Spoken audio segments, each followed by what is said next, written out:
নাজরানের ৬০ জন খ্রিস্টান পাদ্রী এসেছিল মদিনায় দেখা করতে। কোন ধর্মের?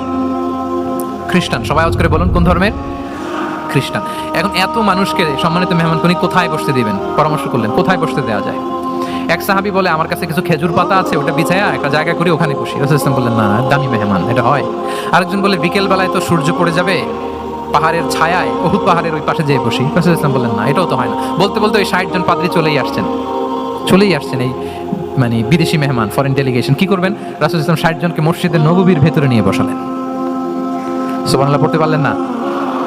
মসজিদে নববীর ভেতরে বসালেন। এবং সিরাত ইবনে ইসহাকে এসেছে যে তখন ওদের আবার ইবাদতের সময় হয়েছে। রাসূল ইসলাম তাদেরকে ইবাদতের সুযোগ দিয়েছেন। তাদের কিবলা পূর্ব দিকে, তারা পূর্ব দিকে হয়ে ৬০ জন ওখানে ইবাদত করেছে, তাদের ধর্ম রীতি অনুযায়ী সালাত আদায় করছে। দেখেন কতটা ফ্লেক্সিবল ছিলেন রাসূল ইসলাম। ফ্লেক্সিবল হচ্ছে যে কোনো পরিবেশ পরিস্থিতির সাথে নিজেকে মানিয়ে নেওয়া, খাপ খাওয়া, নিজেকে সামলে নেওয়া, সলিউশন বের করে ফেলা, এটা রাসূল ইসলামের ছিল। এটাকে বলে ফ্লেক্সিবল মাইন্ডসেট।